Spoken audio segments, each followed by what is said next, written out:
Saints offense on the field, ready to get their drive started. Let's just be frank. They're playing for pride at this point. that's all that's left, because victory, not a chance now. And I can't wait to see how they actually go about doing it, because there are a lot of people watching the body language of the guys on the field now, and if they call plays they want executed, they need to do that and do it really well. Otherwise, there could be repercussions. We'll see how they handle the waning moments of this one. On 2nd and 11 now. Winston. And that'll be incomplete.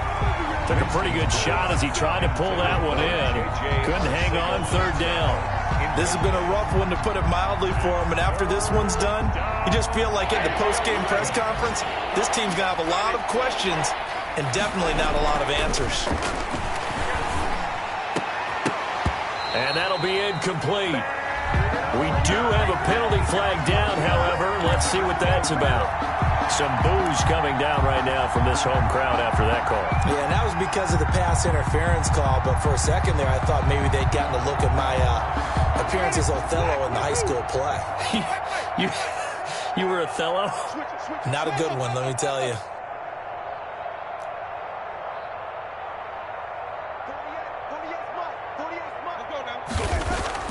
A first down throw for Winston. Flushed out right. And seeing no options, he just tosses this one away, incomplete. Now that'll bring up 2nd down. That incompletion is not a surprise with the way that this one has gone, and the frustration, the body language is evident everywhere. This team, they've really been put through the ringer in this one. 54 is Mike. 54 is Mike. Check. Watch 54. Easy. Come on. Wait.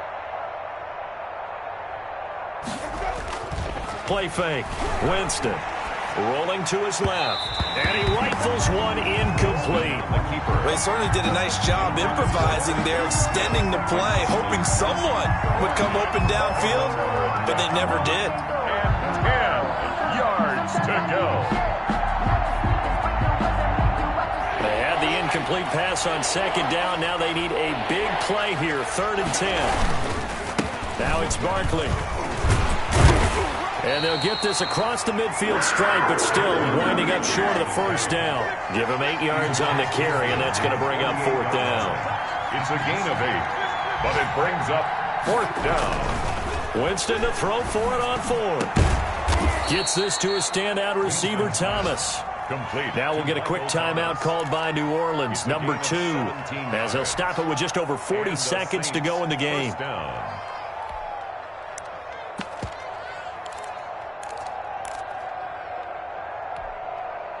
So signs of life in what's been a dormant offense in this second half. Here's 1st and 10.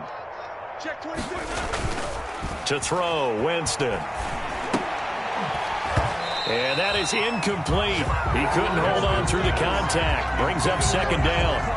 Well, we've talked about it, CD, but it bears repeating. They are struggling to throw the football. All the interceptions and more incompletions. It just doesn't look like things are in sync out there.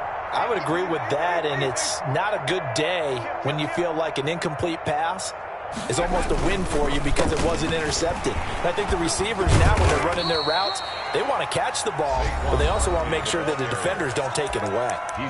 Now the Saints will use their 3rd and final timeout as the clock will stop with 34 seconds to go in the game. 8th play of the drive forthcoming, and they need 8 yards on 3rd down.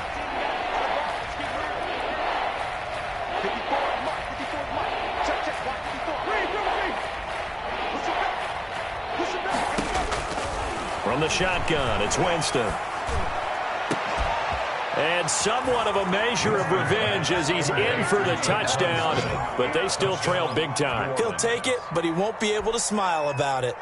And yeah, that touchdown counts for their team, but I think it counts more for the fantasy guys, doesn't it? Yeah, it's just something maybe positive to look at on film, but this one's over, let's be honest. Yeah, I agree with you totally on that one. And this time he gets it to go as it is up and good. The score, Panthers 80, Saints 24. Will Lutz to kick off for New Orleans. After the touchdown, Lutz to kick it off. Fielded a couple yards into the end zone. And it'll come out to the 25 as he will not attempt to return. 25-yard line.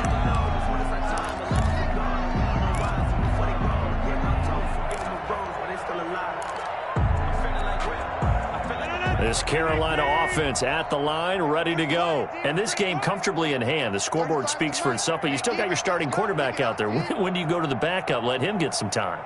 And that's one of the great questions in the NFL, Brandon, because I'm just going to tell you, in the 2015 season, I commentated on 3 games in a row that were blowouts. And in none of them did the starting quarterback ever come out of the game for the team that had a big lead. And in each instance, I asked the coaches later on, why didn't you do that? And they all looked at me and said, just don't really do that in the NFL. You know, these guys play, and we just play them all the way through. Now, in certain situations, they will take them out, but for the most part, they're not as worried and concerned about getting them out of the game. And that's always puzzled me a little bit. Well, Charles, it's one thing to win. It's another thing to win and put up the amount of points that they did. Boy, were they clicking on offense. They can't help but feel great about themselves, can they? I mean, what a game to put up that number of points, continually feeling they're moving the ball and things are working and clicking. They think that they can bottle this and carry it with them. And as an offensive coordinator, you just don't think you can do anything wrong. Whatever you call, run, pass, it's all going to work. That's called being in the zone. So for the Panthers, they at least get the win here to earn a